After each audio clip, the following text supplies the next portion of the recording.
Hello everyone. Welcome to today's webinar on Deep Learning Frameworks for Convolutional Neural Networks. I'm Prashanti Sudhakar and I'm excited to be your host for this insightful session. In this session, we'll dive into how AI-driven tools including deep learning frameworks for convolutional neural networks are revolutionizing training programs, enhancing knowledge retention, and fueling ongoing growth in organizations. Prepare for an engaging experience featuring real-world case studies, practical applications, and actionable insights you can start implementing immediately. Let's dive into the future of learning where AI meets human potential. At Education Nest, we are committed to empowering professionals with cutting edge training and resources to help them stay ahead in today's fast evolving landscape. Let's dive in and make this an engaging and insightful session. Let me now start by setting the stage for the webinar by introducing our topic, Deep Learning Frameworks for Convolutional Neural Networks. Convolutional neural networks are a powerful type of deep learning model specifically designed for image and visual data processing. Unlike traditional machine learning models that require manual feature extractions, CNNs automatically learn patterns such as edges, textures, shapes, and objects from raw images. CNNs have revolutionized the field of computer vision, making significant advancements in areas like image classification, object detection, facial recognition, medical imaging. In this seminar, we will explore CNN architecture, working principles, key applications, and future trends in deep learning. We have an amazing speaker for today's webinar, Dr. V. Ajanta Devi. She received her PhD from University of Madras in 2015. She has worked as a project fellow under UGC Major Research Project. Ajanta Devi Vairamani is a certified artificial intelligence engineer formally evaluated for experience, knowledge, and demonstrated competency in AI as per industry standards established by USAII. She has been certified as Microsoft Certified Application Developer and Microsoft Certified Technical Specialist from Microsoft Corporation. She has more than 50 papers in international journals and conference proceedings to her credit. She has written, co-authored and edited a number of books in the field of computer science. She is a senior member of IEEE as well, associated as a member of the program committee, technical committee, chair, review board for a variety of international conferences. She has 5 Australian patents and 1 Indian patent to her credit in the area of artificial intelligence, image processing, and medical imaging. Her work in image processing, signal processing, pattern matching, and natural language processing is based on artificial intelligence, machine learning, and deep learning techniques. She has won many Best Paper Presentation awards as well as a few research-oriented international awards. During this session, feel free to drop your questions in the chat. We'll wrap up with a very exciting question and answer session at the end. So don't hesitate. Let's keep this interactive. Ajanta Devi ma'am, thank you so much for joining. And it's my pleasure to meet you again in another webinar. The stage is all yours, ma'am. Yeah, thank you. And thank you for the opportunity. Yeah, let I just go for the session. Okay. First of all, the screen is visible. Yes? Yes, ma'am. Yes, it's visible. Yeah. Yeah, happy evening, dear friends. And today we are just going to discuss about a deep learning framework for convolutional neural network. Of course, Prasanti has also already given you a small intro about what we are just going to discuss. Let I just dive into the exact session. Dear friends, this exact, that is what we can just say, the matching or comparative, already we have just seen a lot in our previous, but anyhow, I just give you again a small intro about what is artificial intelligence, what is machine learning and the deep learning. Dear friends, artificial intelligence is a broader term that describes the capability of the machine to learn and solve problems just like humans. In other words, AI refers to the replication of humans, how it thinks, works, and functions. On the lower ground, AI can be seen as a program that instructs the machine to function in a certain way according to the situation. And there are two ways of incorporating intelligence in artificial intelligence things, that is to achieve artificial intelligence. One is through machine learning and another is deep learning. And machine learning, yes, of course, dear friends, now that we have understood the term AI, we can take a closer look on machine learning and deep learning. And here, it comprises algorithm for accomplishing different types of tasks, such as classification, regression, even clustering. So the accuracy of algorithm increases with an increase in data. So sorry, ma'am. Analyzing Excuse and me. learning. Yes, One yes. second. Ma'am, your video is stuck, and I think there's some network problem or something. Uh, One second. we are not being able to hear your voice in clarity, actually. Can you please Is check it? on Is that? it? One second. One Yeah, second. yeah.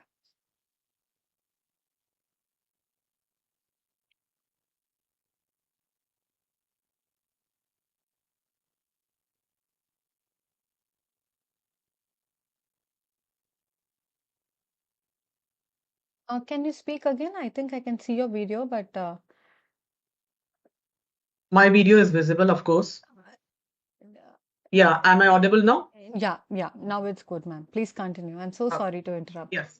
No Yeah, problem. No problem. Okay. thank Anyhow, you. yes, dear friends, I just come again. Yes, of course, AI is a border term that describes the capability of machine to learn and solve problems, just like human. And in other words, AI refers to the replications of human, how it thinks, works, and function.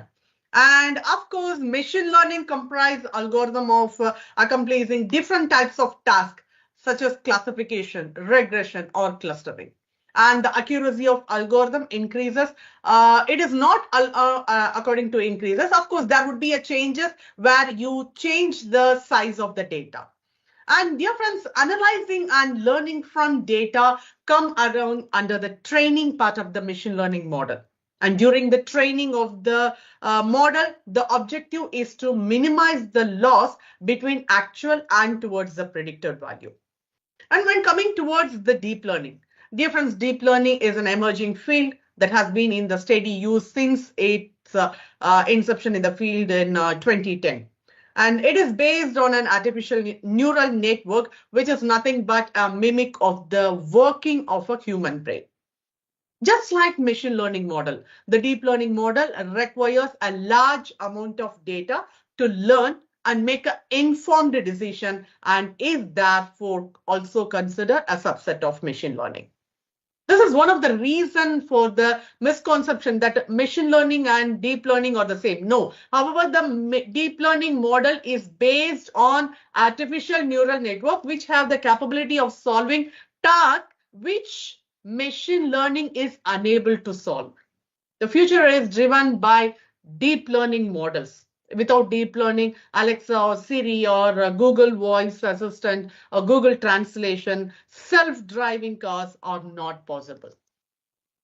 And dear friends, of course, we have already seen this image in our school time itself. It's simple term.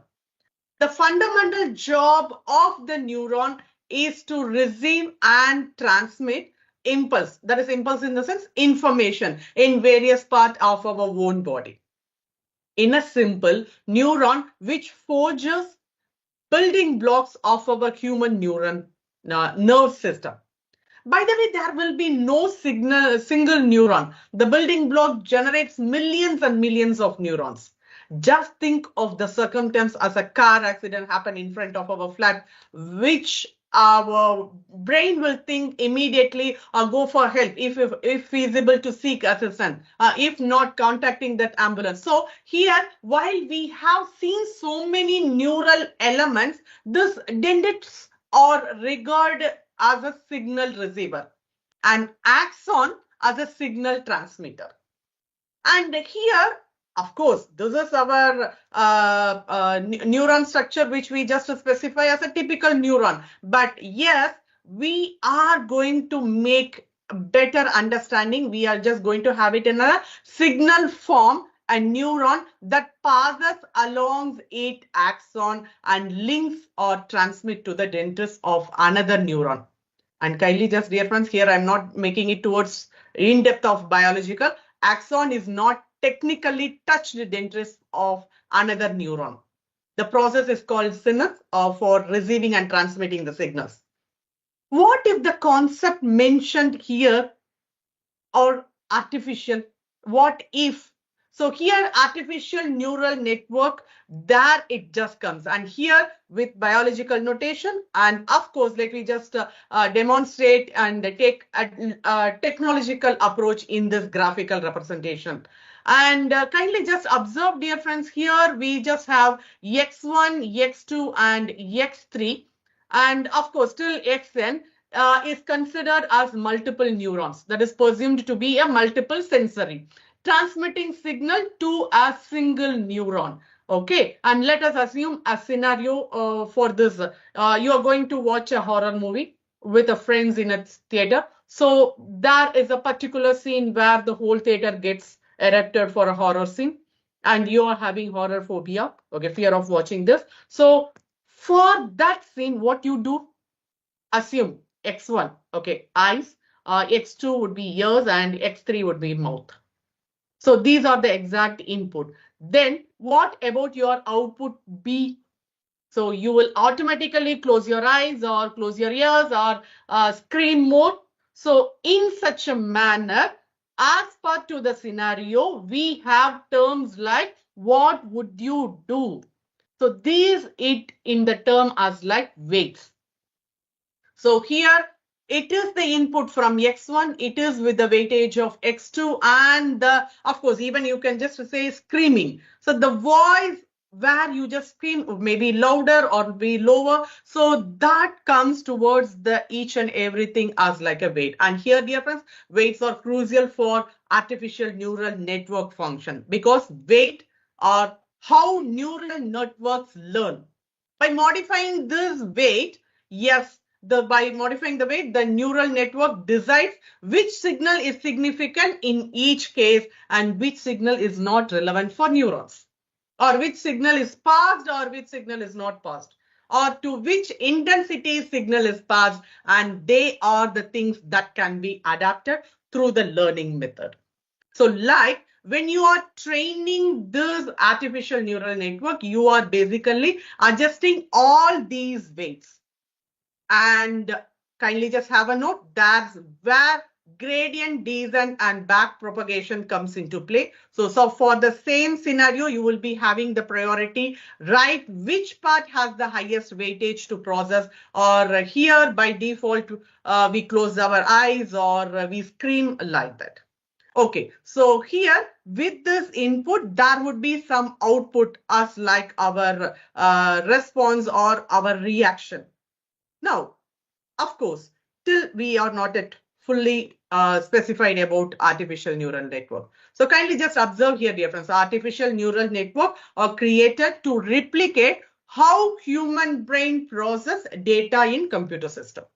So neurons within interconnected units collaborate to identify patterns, acquire knowledge from data, and generate prediction.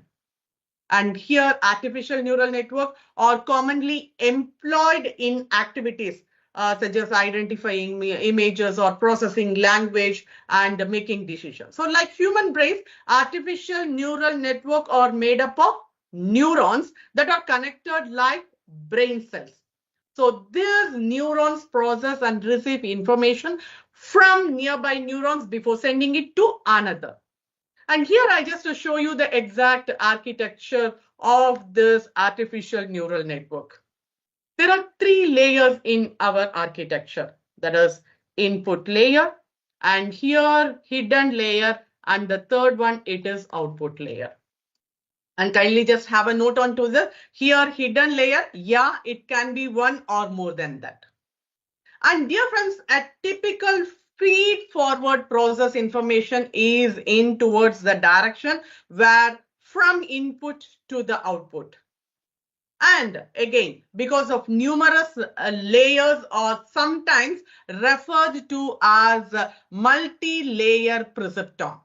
And it is possible to think of a hidden layer as a distillation layer, so which extract some of the most relevant patterns from the input and sends them on to the next layer. And here the next layer is the hidden layer. Okay, so for further analysis, it accelerates and improves the efficiency of the network by recognizing just the most important information from the input and discarding the redundant information. And kindly just observe, dear friends, there are so many benefits of making use of this artificial neural network. So artificial neural network can learn and model non-linear and complicated interactions. So which is critical since many of the relationship between input and to the output in real life are non-linear and complex. And dear friends, artificial neural network in machine learning can generalize after learning from the original input and their association. So the model may infer unknown relationship from anonymous data, allowing it to generalize and predict unknown data. And of course, here I want to add up one thing. Artificial neural network does not impose any constraint on the input variable, unlike many other prediction approaches, like how they should be distributed. So furthermore, numerous studies have demonstrated that artificial neural network algorithm can better simulate heteroscedasticity or data with high volatile and non-constant variance because of their capacity to discover latent correlation in the data without imposing any present association. So this is particularly helpful in forecasting. Of course, forecasting may be mainly on towards this financial items as like stock prices when significant data volatile would be happens. Okay, and coming towards this types of artificial intelligence, artificial neural network. Dear friends, of course, here I have just given you 6 types of artificial neural network. And yeah, there are few things is there which is very most used for them. One is feed forward. And yeah, today we are discussing on towards this convolutional neural network and recurrent neural network. These are very much important. Yeah, let I just give you one by one. So first, this feed forward neural network. This is the simplest form of ANN. So data travels only in the one direction. That is, which I just previously said, no? That is feed forward only from input towards the output. Okay, this is the example we just looked at. When you actually use it, it's fast. When you're training it, it will take a while. Almost all vision and speech recognition application use some form of this type of neural network.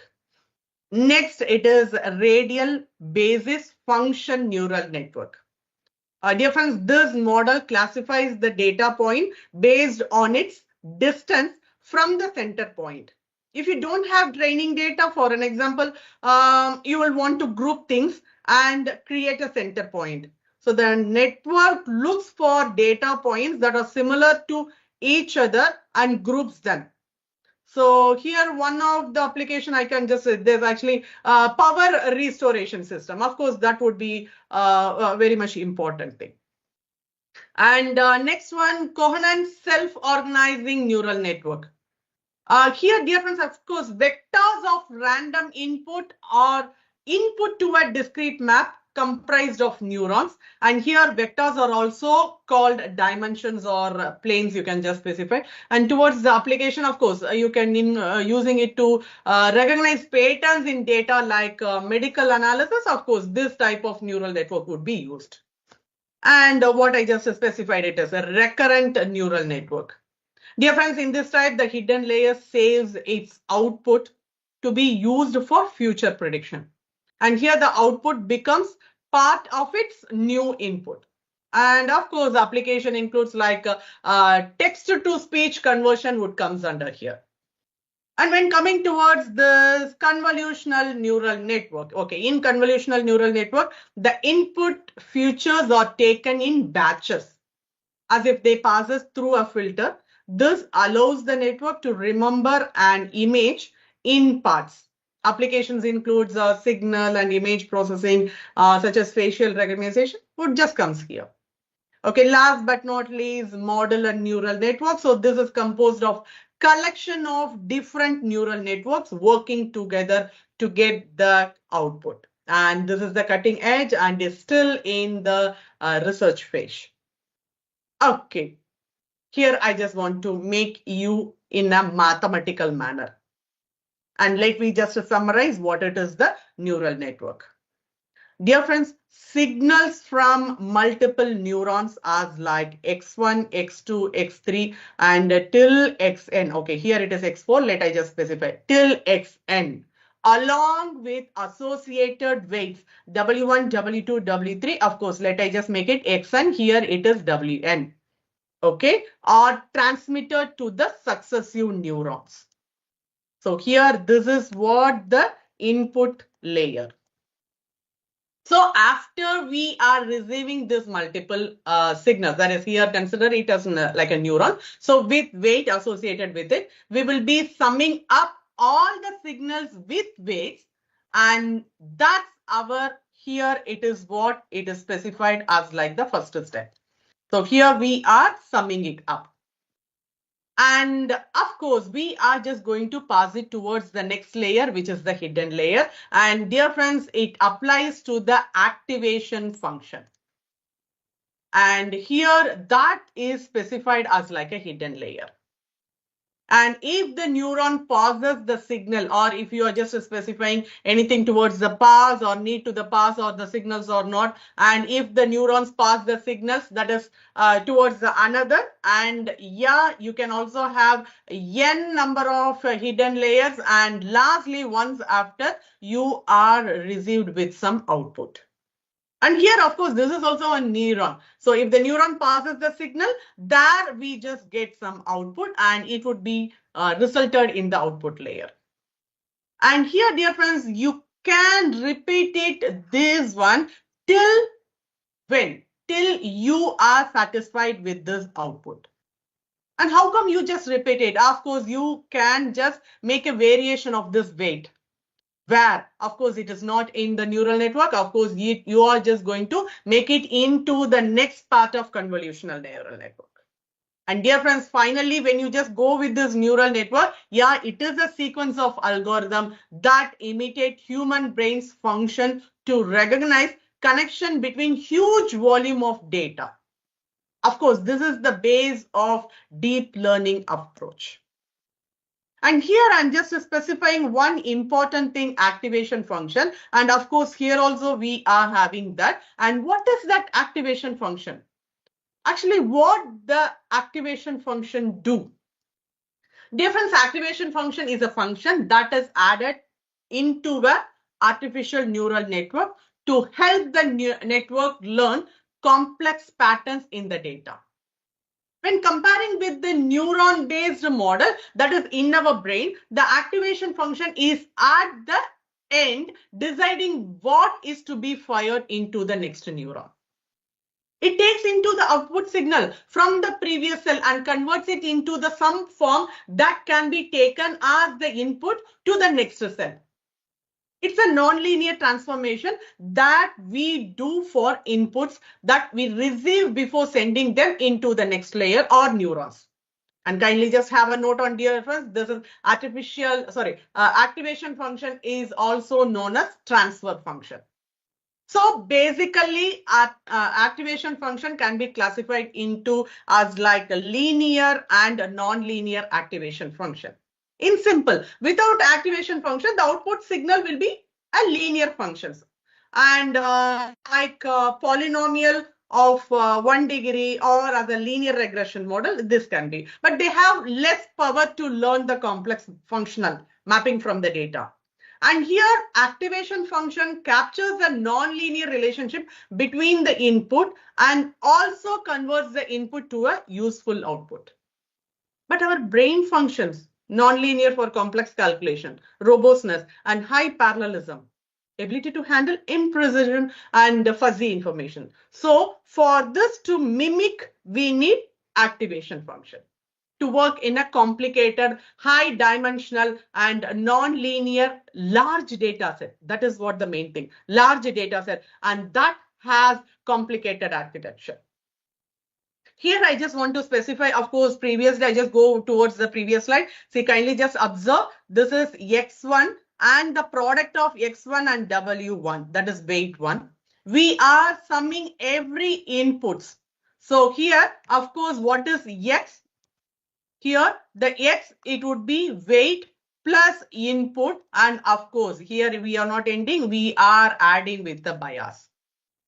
And of course, dear friends, an activation function is applied towards this result by y is equal to f of x. And here, what is this x? Of course, we have that is weight plus input plus bias.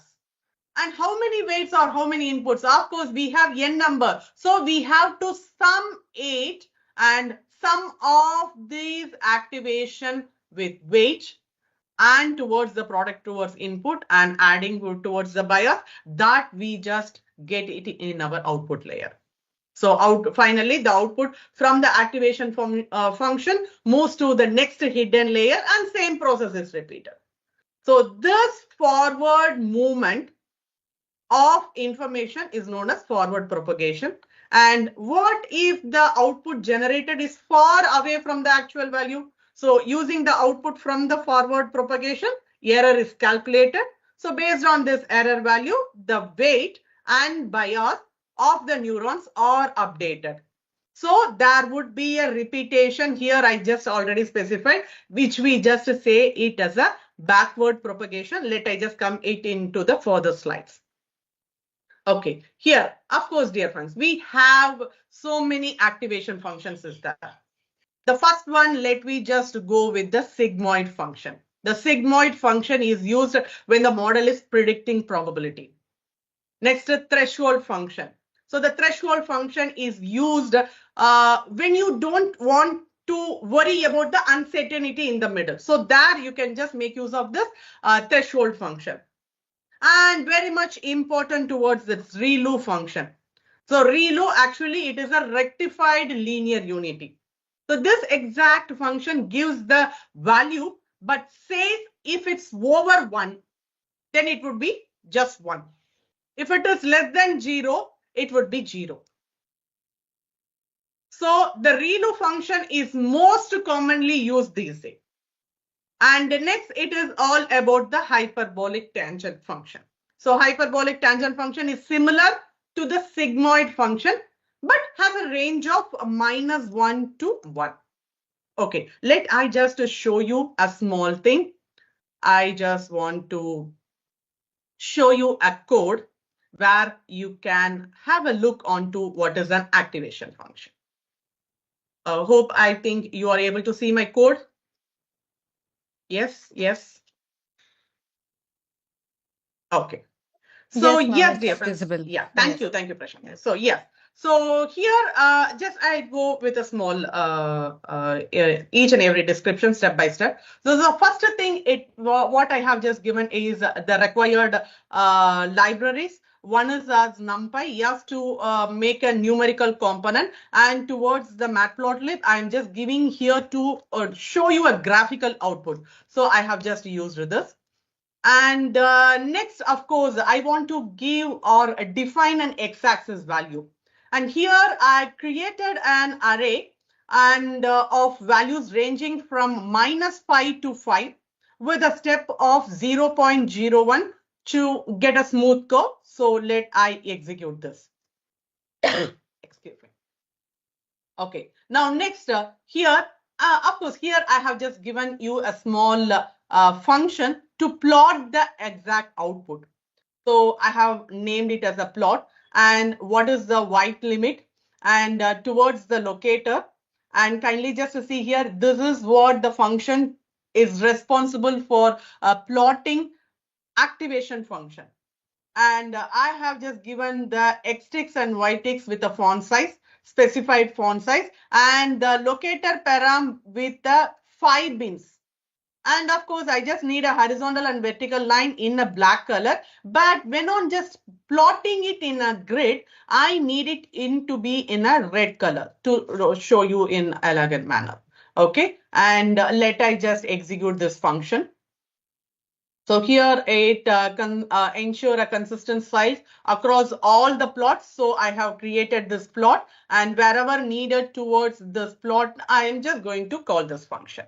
Okay, so let I just go to the next one. Here, I just need a binary step to have this vectorization. Actually, this function outputs 1 for positive inputs and 0 for negative inputs, though that is what I have just given it in a lambda function. And first of all, let I just execute this. Okay, so see here, if it is 1 or more than 1, we just get the 1 functionality. And if it is not 1, of course, here it would be as a 0. Actually, whenever you need this particular function, that is when we just specify this particular function as, yeah, I just need this to be only one particular input, or I just need it towards a specific functionality, you can use this. That is binary. It is ones or 0. In that manner, you can use this particular activation function as like binary. And next, we just go with the bipolar. And kindly just observe, dear friends, of course, you all know here the outputs would be -1 instead of 0 for a negative outputs. Okay, it would be -1 instead of 0. So I just show you the output here. Kindly just observe. So see here, instead of 0, it would be -1. Okay. And the next, of course, the most used sigmoid activation function. For this, I have just given 1 by 1, 1 plus to the exponential of -x. So this is the exact function of the sigmoid. Of course, you can just make use of the sigmoid of function itself, call function itself. But here I have defined it and I want to show you the plot. For that only, I have just defined it and called that particular function. And kindly just observe, dear friends, it would be an S shape, that is logistic curve, that squashes the input into 0 and 1. And of course, it is very much used in probabilistic output in, of course, mainly in binary classification. One particular thing I have to add it here in sigmoid, it is actually, yes, it is prone to vanishing gradient problem. So that is what the one main disadvantage is here. And next, I just go with tan h. Actually, this is what hyperbolic tangent function. And of course, I also giving this towards the exact equation. And let I just plot it here. Kindly view the plot. It is similar to the sigmoid, but of course, as I have already specified, here it would be -1 to 1. The range, it would be -1 to 1. And of course, it is better than sigmoid because in center, the output around it is in 0. But here, kindly just observe, here it is not 0. It is 0 to 1. That is what the sigmoid. But when you come towards this tan h, of course, here towards the intermediate, we can have a center value also. Okay, next, of course, ReLU. And yes, this ReLU here, X for positive input and 0 for negative output, negative input. So kindly just observe. And of course, previously I just specified about the vanishing gradient. Of course, here this ReLU would solve vanishing gradient problem. And of course, computational efficiency also, here it is very much high. So yeah, I have used more occurrently about this. But one disadvantage, it is, of course, there is one specified problem. They say dying ReLU. That is, neuron can output 0 and stop learning. Okay, in such a case, what we can just do, of course, we can go with this leaky ReLU or ELU functionality. Okay, and here what is leaky ReLU is in the sense, of course, here it is as a small modification of ReLU. So see here a small negative value, that is 0.1x as like a learning rate or whatever you can just specify, or allowed instead of 0.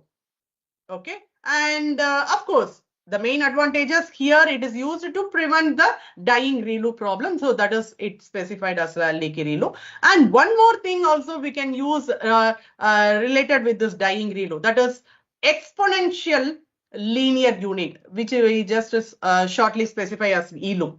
So similar to leaky ReLU, but uses an exponential curve for negative output. So see here an exponential curve for a negative inputs. And of course, it has a very good advantages, that is help small gradient in a negative range. And last but not least, the soft plus. And of course, this one, yeah, kindly just observe a smooth approximation of a ReLU functionality. And here it ensures differentiable everywhere. So yes, dear friends, these are the exact activation function. And of course, each activation function has its own strength and weakness, and their choice depends on the problem being solved, or where you are going to use, or for what purpose you are going to be you are going to include this function. So there it differs. Okay, so yes, let me just go back to the presentation. So here. So yes, dear friends, so we have discussed about what is this activation function and where it is used. And of course, more would be just having some confusion, choosing which function or which activation function is right. Dear friends, we have seen so many activation functions. We need some logic to know which activation function should be used in which situation. A good or bad, there is no rule of thumb. So however, depending upon the properties of the problem, we might be able to make a better choice of easy and quicker convergence of the network. First of all, sigmoid function and their combination generally work better in the case of classifier. And here sigmoid and tanh function are sometimes avoided due to the vanishing gradient problem. I have already specified ReLU function is a general activation function and is used in most cases. And if we encounter a case of dead neuron in our network, the leaky ReLU function is the best choice. And always keep it in mind that ReLU function should only be used in the hidden layer. And as a rule of thumb, you can begin with using ReLU function and then move over to other activation function in case ReLU doesn't provide with optimum result. Okay. So yes, dear friends, here this is what very much important, where and when to use it. Okay, now I have to add this one, back propagation. Of course, I have already specified, that is we calculate the total error of the output node and propagate these errors back through the network by using a back propagation to calculate the gradient. So there this back propagation is mainly used. And then we use an optimization function such as gradient descent to adjust all weights in the network with an aim of reducing the error at the output layer. So this is what it is specified as like a back propagation. Now I just give you a small exact demo of how this convolutional neural networks works. So kindly just observe, dear friends. So here I'm just giving you some nodes, and these are the inputs, a square, a circle, and a triangle. And I just want to give it towards these neurons. And of course, we already have just seen about the neural network, that is input layer, output layer, and of course, more than one hidden layers you can just have. Now let we just give one such an input, and I want to identify, yes, this is a circle. But kindly just observe here, I'm just going to give it into a 28 into 28 pixel. So totally we have 784 neurons here. And once on passing towards these neurons, kindly just observe, dear friends, when you are just passing, yes, of course, with a weight and towards the bias, it is added. So each and every X, we are producing it with the weight and passing out into the neurons. So when you just have this, kindly just observe x1.8 plus x3 into 0.2. So that rate just going towards this B1 bias, and yeah, which act as like an activation function. And when on just making this, further it just goes towards the next neuron. And with this combination, we would just get an decision making, and we are just going to have our output with the resultant of this forward propagation. And when on just getting our output, kindly just observe, dear friends, what we just get. Of course, we have just inputted a circle, but we are getting the higher possibilities of the square. And in manner of this performance analysis, so calculating on towards this total error, of course it is a wrong prediction, so calculating on towards this total error, what we just get is, yeah, we have to make one more iteration, not as like one decided, yeah, we want to make some iteration. So we are deviating it with an actual output, and with this error, yes, of course, we have to reduce this error and we have to increase this actual output functionality. So there we are going to work with the back propagation. So this, what this back propagation would just do, yes, it just makes the updation of these weights. Kindly just observe, there is the change of weight. Okay, so when on changing the weight, of course, we would have a new weight associated with the nodes in consideration with, kindly just see here, this is W1 and W2, all the things we are just having. And with this X3 and of course, B1, B3, B4. So with this association, after back propagation and adjusting weight, kindly just see, we are getting the correct output. So if we now have the same example again towards it, of course, we would just make it on how long we are taking this iteration. So that is comes towards this convolutional neural network. And I just want to give you a small example and towards the input. Kindly just see here, dear friends. So where most of the things, this convolutional neural network is mainly used towards image classification. So image classification is the task of taking an input image and outputting the class. If here it is a class as a cat or a dog or etc., whatever be. Okay. So probability of classes that being describes the image. For humans, this task of recognition is one of the first skill we learn from the moment when we just view or when we born, and is one of that comes naturally and effortlessly. And without even thinking twice, we are able to quickly and seamlessly identify the environment we are in as well as the object that surrounds us. And when we see an image or just when we look at the world around us, most of the time, we can immediately characterize the scene and give each object a label, or without even consciously noticing. The skill of being able to quickly recognizing pattern, generalize from prior knowledge and adapt to different image environments or ones that we do not share with our fellow machines.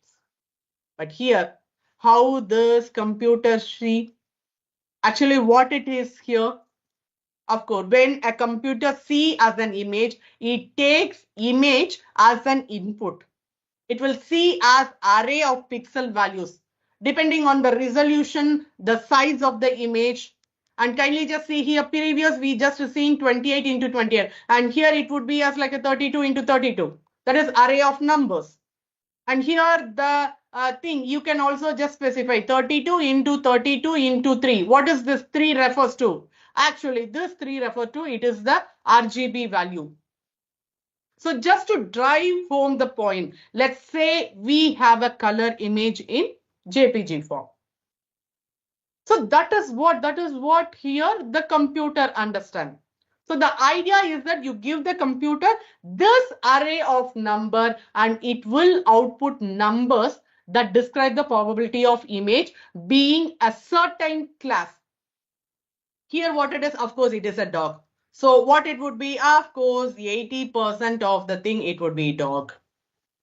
And 20% it can be, of course, maybe towards this phase or anything. You can just say like any images. No, of course, you can just rather on specifying this, it is 100% dog. You can just recognize it. No much more confusion like this.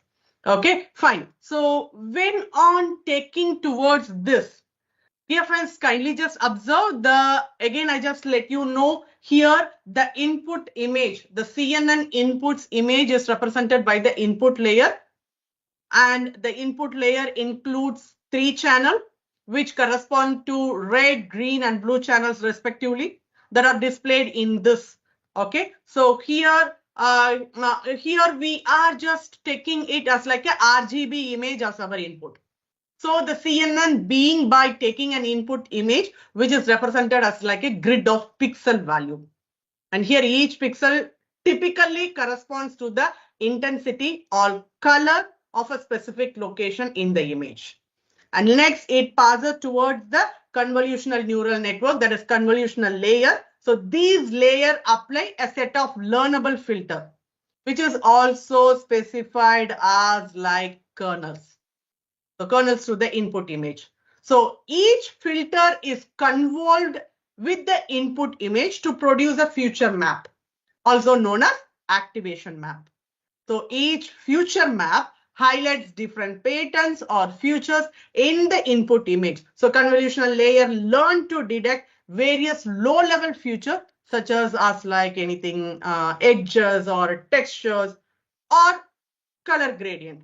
And of course, here I have to add one more thing as like max pooling.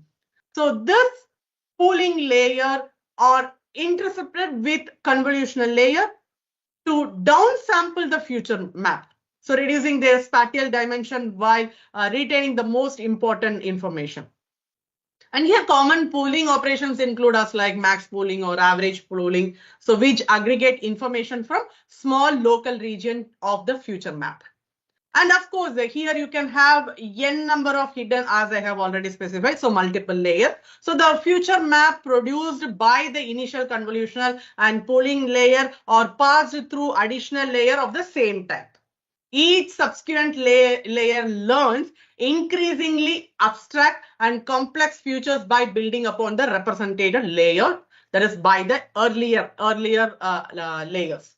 So this hierarchical structure allows CNN to learn hierarchical features starting from the simple pattern and gradually progress into more sophisticated representation. And of course, before passing towards the final output layer, see, it is this CNN is typically generated by one or more fully connected layer and followed by a softmax activation function. So the case of, in such a case of any classification task, you are just making it. And these layers combine the future extracted from the preceding layer to make prediction.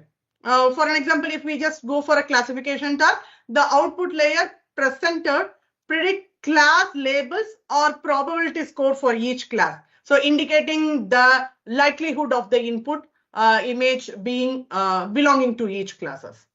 Okay, and how here it is going to work is kindly just see here.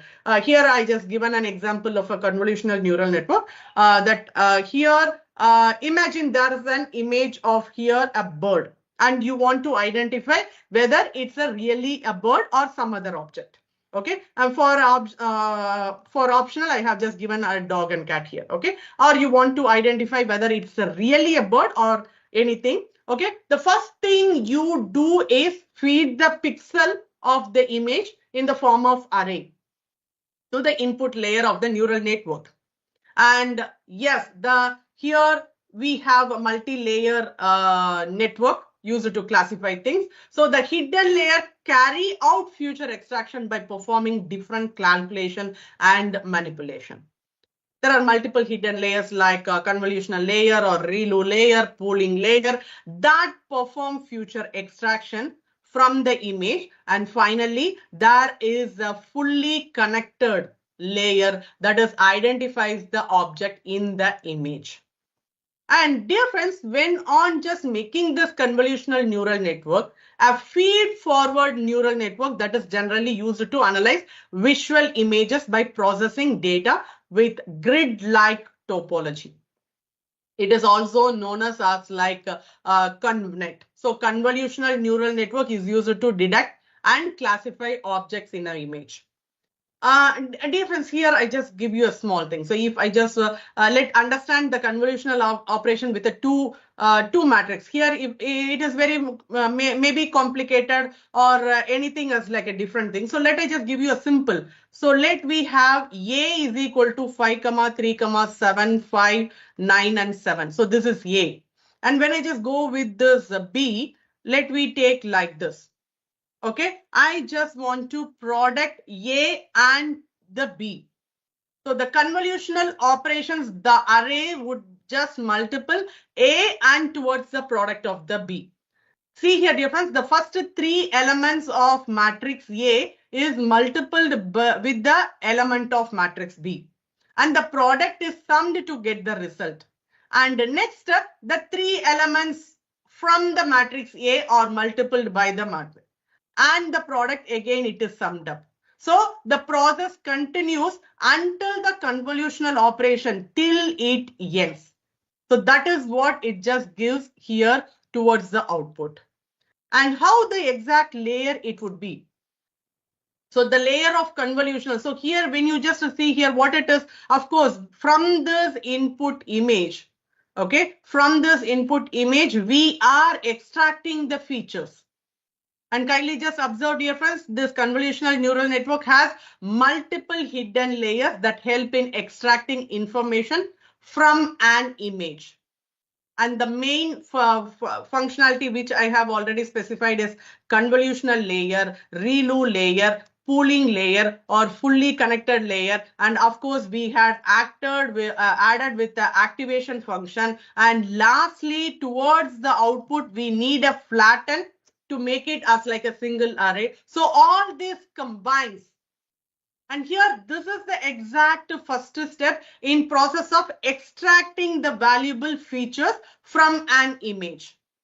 A convolutional layer has several filters that performs the convolutional operation.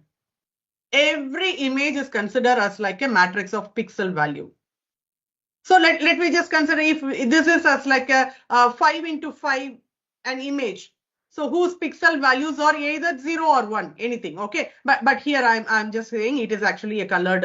I'm just giving a small example. So if in such a case, if I just making like this, okay, something as like 5 into 5 matrix. Okay, one more. Okay, so this is our 5 into 5 matrix. I just want to add a filter matrix with the dimension of something as like a 3, 1, 1, 1, 1, 1, 1, 1, 1, 1. So yes, slide the filter matrix over the image and compute the dot product to get a convolved future matrix. And kindly just observe once on making this, how the extraction happening.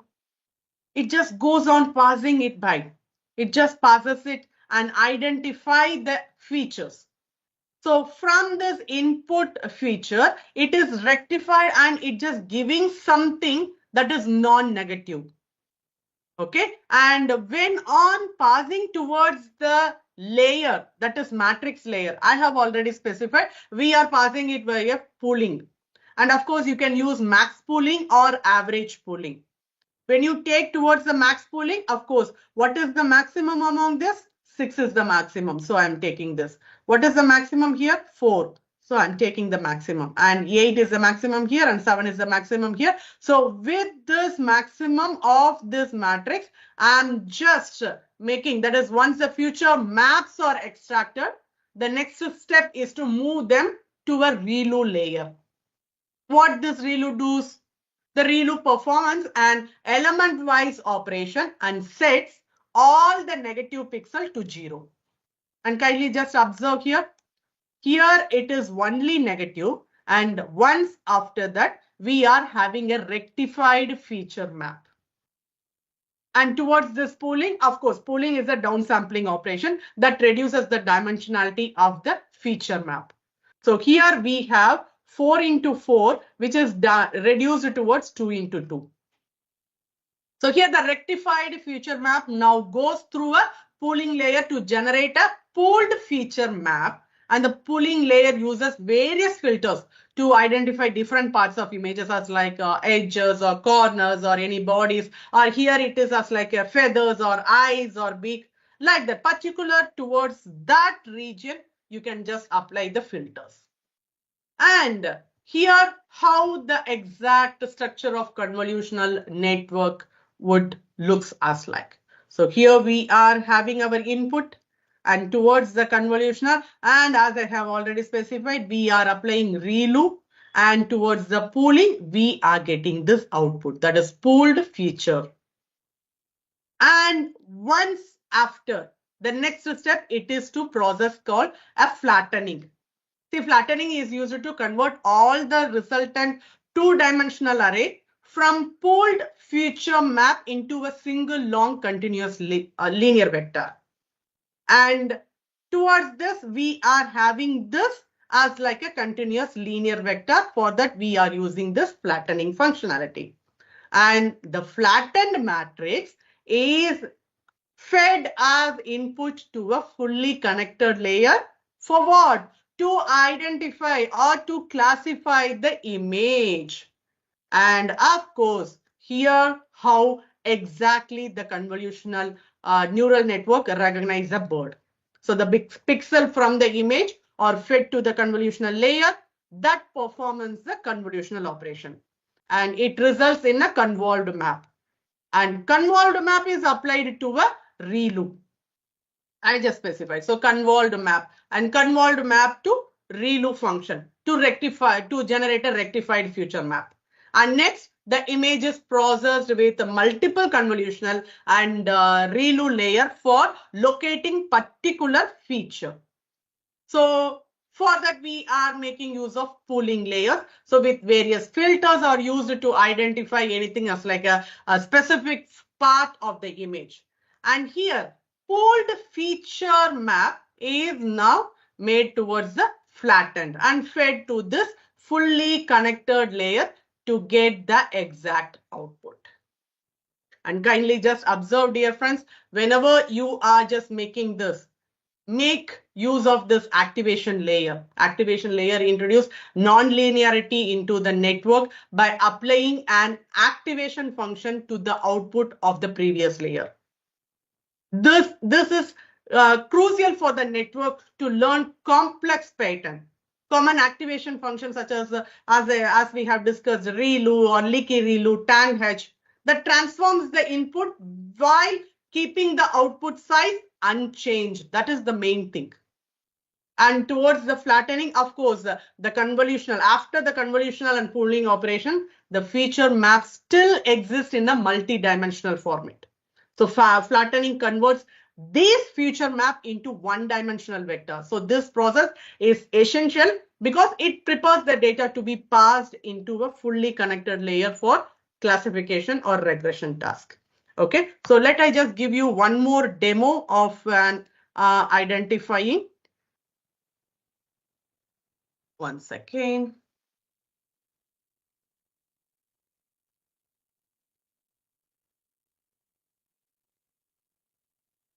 Okay, hope are you able to view it? I can just Yes, see yes, the yes. screen. There's some code.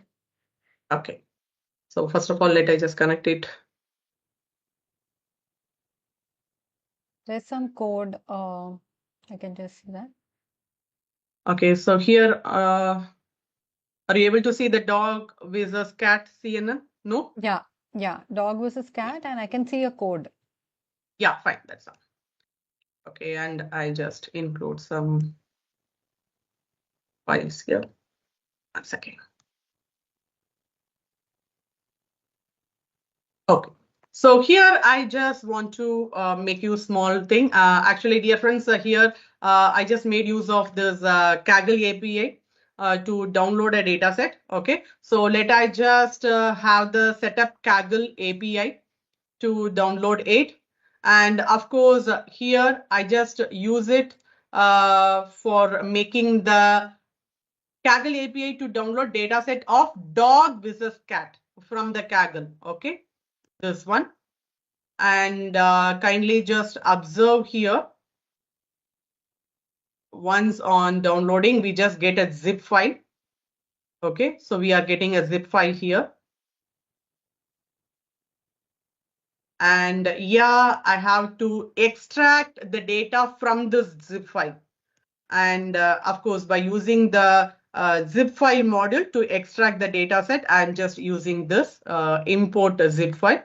So kindly just let me wait for a few more minutes to. Okay, in the meantime, I just include some of the images, sample image that I just have it. Some Dagon cat I have had. Okay, so now kindly just see here. I have a zip file of dog versus cat, the data set. Let I just make use of this zip file module to extract the data.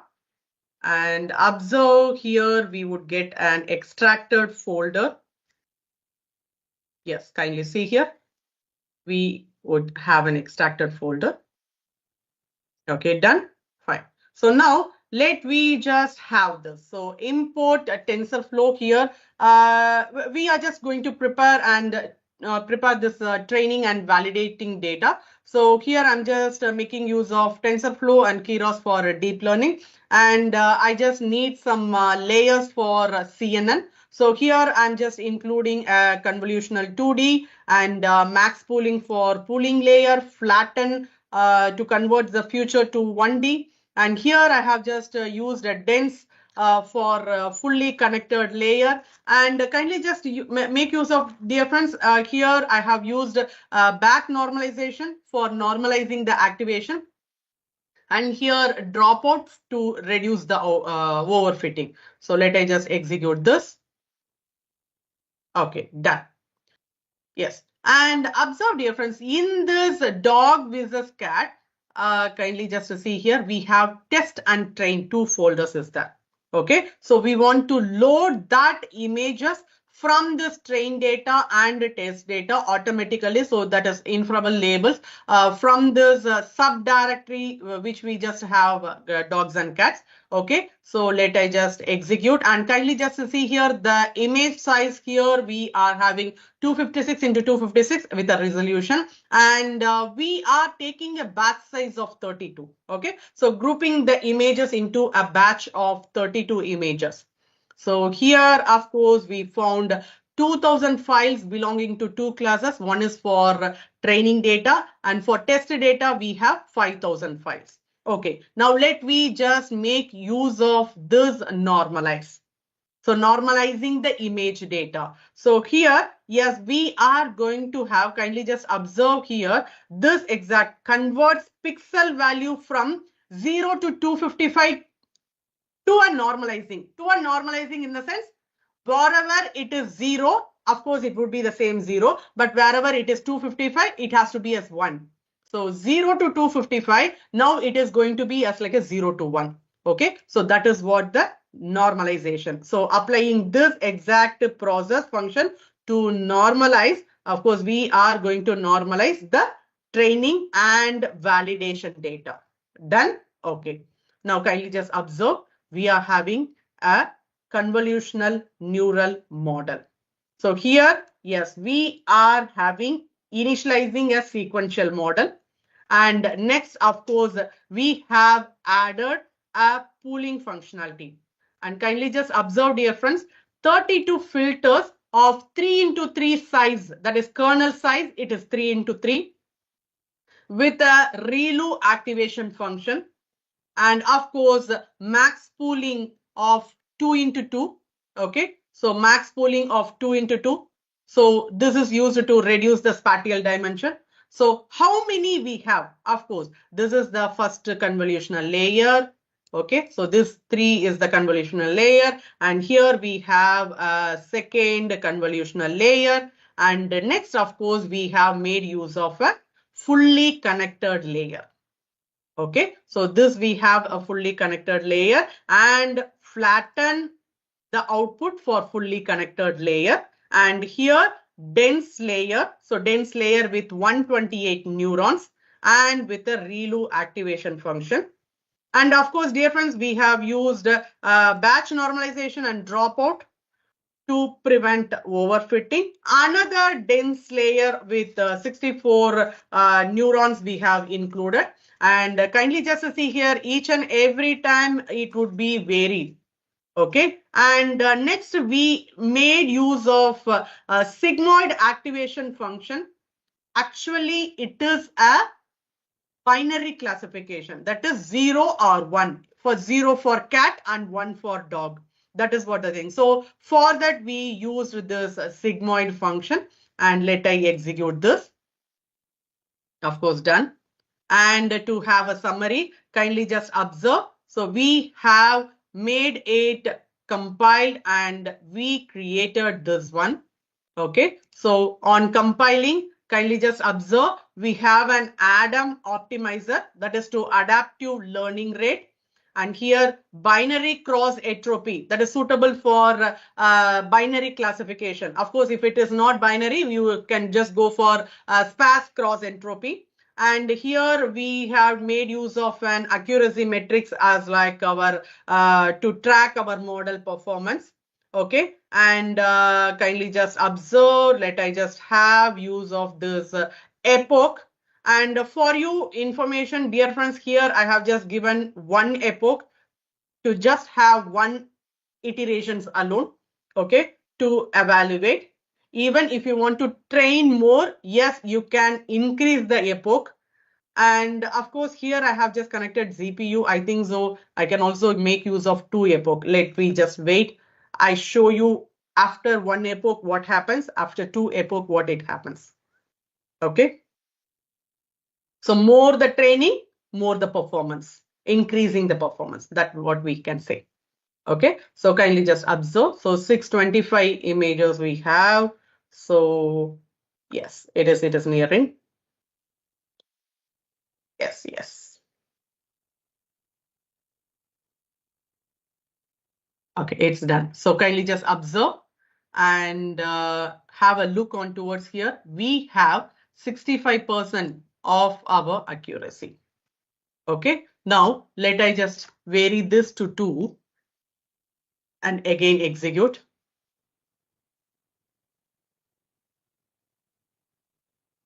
What are you able to see here? Some increasing in accuracy. So here it is 76. Now, even we are here in first epoch only. We are here in, that is epoch is in actually the training of the model.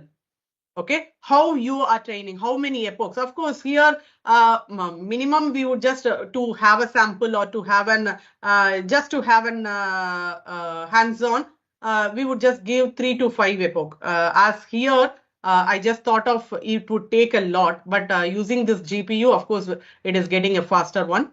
So within a short while, we are able to have the first epoch now, and it is getting ready for the second. Yes. So once after second epoch, kindly just observe what is the accuracy. And it is increasing. Yes, still on increasing.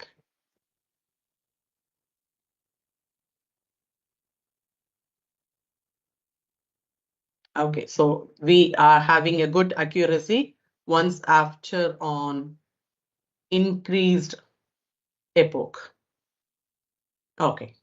Of course, by using this itself, we are able to see, yes, there is an increase in accuracy and towards the loss and validation accuracy and validation loss. So even though you can just have a plot and you can view it. Okay, and of course, below we have given the plot of training performance. Kindly just see here, whenever you are having an increased performance in the training. Okay, and of course, towards the plotting the loss functionalities also. So here, plotting the training loss and towards the validation loss. So we are getting a reduced loss functionalities is there. Okay, now whatever the thing, we want to have a check now. So let I just give a small check. Are you able to identify the cat JPEG? So here what we have the image.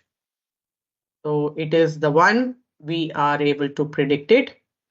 And let I just go for a dog. And here it is detailed. If it is dog, of course, we just need one as like an output. If it is greater than 0.5, we would get a dog. If it is not, it is cat. So now let I just have a view of, okay, sorry, it is JPEG. So let me just have a view of it. So kindly just see here, it is 1 and it seems as like a dog. Okay. So yes, dear friends. So here we have a good demo onto it. Back to the presentation. I just go here.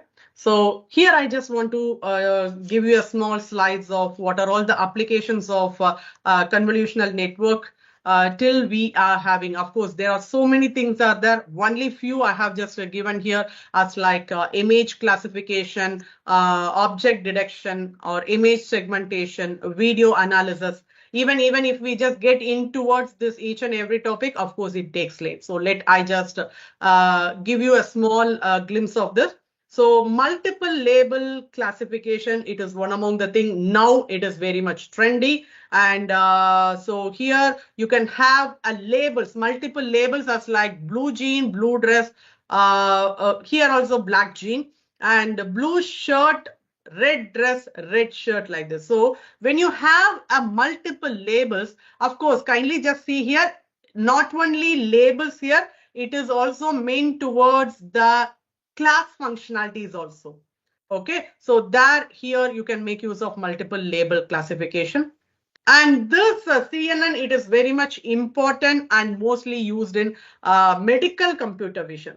As like for binary, you can just go for cancer, whether yes or no, or positive or not. And for tumor, like brain tumor or anything, not only, see, actually, when you just go towards image processing, of course, I would have already specified you. See, image, when you take towards as like a concept, you can have n number of data as like X-rays, CT scan, MRI scan, and further MRI scan, you can just go for functional MRI, structural MRI, or even you can just take towards the methodology, image classification, image segmentation, image reconstruction, image recognition, object detection, object tracking.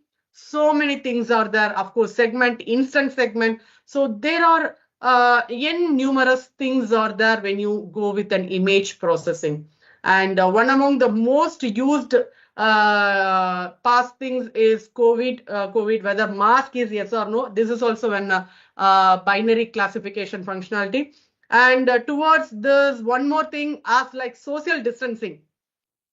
Here it is multi-classification, whether the two object here, whether it is nearer or towards the distance. If the distance is increased, so it is specified as like a following the social distancing. If the two particular segmenting is very near, so it seems as like social distancing violation. So that is what given as like one more added as like a count also here included. And here I just want to share you some of my research. And recently, this exact research, it is on neurodegenerative disease, diagnosing the neurodegenerative disease. Of course, here mainly I have just given an example of this as image processing. Of course, neurodegenerative, you can just go with the text also, you can just go with the signal processing, and so many researchers are there. And mainly here towards this image processing, I used CNN to diagnose it. And next, of course, it is an interdisciplinary. This is as like loading arm. Actually, it is mainly used in a mariner outsource functionalities. So here, when on making towards this, there is loading and unloading of a fuel from the exact container towards the outsource. Okay, so they have to clog this clinches. So it has to be an errorless, that is zero error. So using image reconstruction, we just made a small proposed methodology to identify whether it is errorless or reduced error. So that you can just have an errorless thing. So you can just load and unload the fuel so that no spilling would happen. So that one I done it in true image. And of course, you all just know this is also a binary classification of using helmet, whether you wear a helmet or not. So these are all the things that. And one more last one, of course, when you come towards this deepfake detection, that is image processing, now it is very much trendy. And of course, also this is also one among the higher latest trend. And of course, I think you are not able to hear the voice, but here one among the things is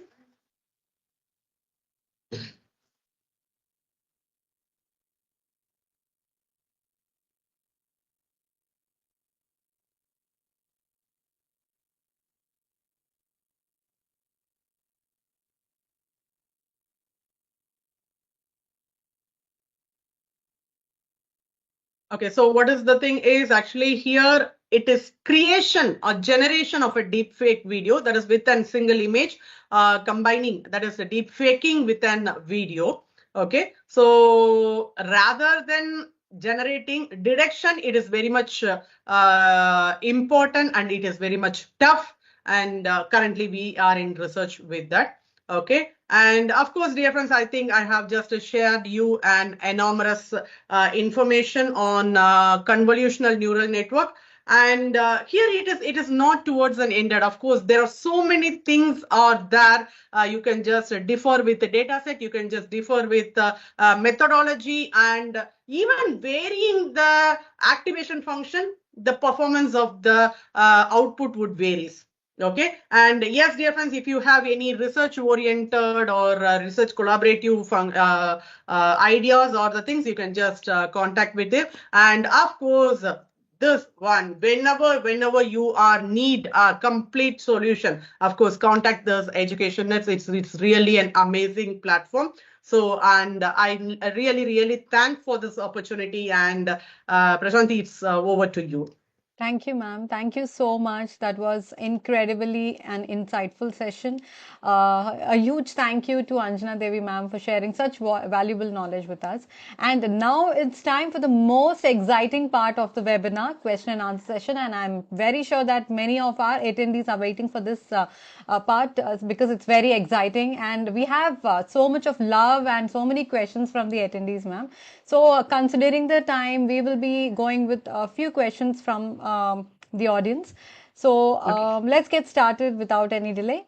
So the first question says, what is the main difference between artificial neural networks and convolutional neural networks? Okay, so this is what the first one we just started with. Of course, artificial neural network or fully connected network where each neuron is one layer is connected to every neuron in the next layer. So they are mainly used for structured data like classification, regression, and pattern recognition in numerical data.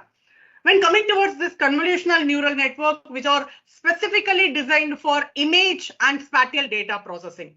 So instead of full connection, they use convolutional layer with small filters, which I already specified as like a kernels, to automatically detect edges, textures, or shapes and patterns in image. The CNN reduce computational complexity by using shared weights, local receptive fields is there, and pooling operations is there, making them more efficient than this ANN for mainly computer vision task. Okay. Thank you, ma'am. Thank you so much for answering that for us. And we have another interesting question from the audience. So it says, why do we use activation functions in neural networks? Okay, see, actually, activation function introduce a non-linearity in a neural network, allowing it to learn complex pattern and decision boundaries. If we use only linear activation, the network would behave like a simple linear regression model. So limiting its ability to recognize only intricate relationship in data. And here, of course, we have so many activation function, which I have already specified. That is for sigmoid, it is good for probability. And if it is sigmoid, but with a range of -1 to 1, you can use tan H. And for rectified linear, for the fast and efficient, you can use the rectified, that is reloop. So there are so many things are there. According to its model and the application, it differs. Okay. Thank you, ma'am. Thank you so much for answering that. So, considering the time, we have only last one question for this session. So, it says, how does pooling helps in CNNs? Okay, here I have just specified only the pooling in the exact session. Actually, pooling helps reduce the spatial dimension of future maps while retaining important information. And here main benefit is it reduces computational complexity by decreasing the number of parameters. It helps in translation invariance. That is meaning is that is a small change in input, but it do not affect prediction significantly. And of course, it acts as a form of regularization, which reducing overfitting by simplifying feature maps. And as I have already specified, there are two common type of pooling is the max pooling and average pooling. So I think we have just seen only the max pooling. So average it is taking average of the whole. That is as like if you are having 4 into 4. So first 2 into 2 as one average and second 2 into 2 as a one average. So like that we are going to have like average pooling. Okay. Thank you, ma'am. Thank you so much for answering the questions, and we really appreciate your patience and engagement in today's session. And as we come close to this session, I want to express my sincere gratitude to our esteemed speaker, Ajanta Devi ma'am, for sharing her expertise and valuable insights. Your knowledge and passion has given us a deeper understanding, and we truly appreciate the wisdom you have imparted. Thank you so much, ma'am. And a Thank big you. thank you to our wonderful audience as well. Your engagement, curiosity, and thought provoking questions made this session even more insightful. We hope you leave with valuable takeaways and feel inspired to apply them in your learning journey. Hungry for more learning? Stay ahead with our webinars, training sessions, and all things knowledge at Education Nest. Don't miss out, connect with us, and be part of our thriving community that fuels growth and innovation. Follow us on all social media for latest updates, insights, and inspiration. Let's keep up the momentum going. Stay curious, stay inspired, and we can't wait to see you at our future sessions. Until next time, keep learning, keep growing, and keep innovating. Thank you so much. Thank you.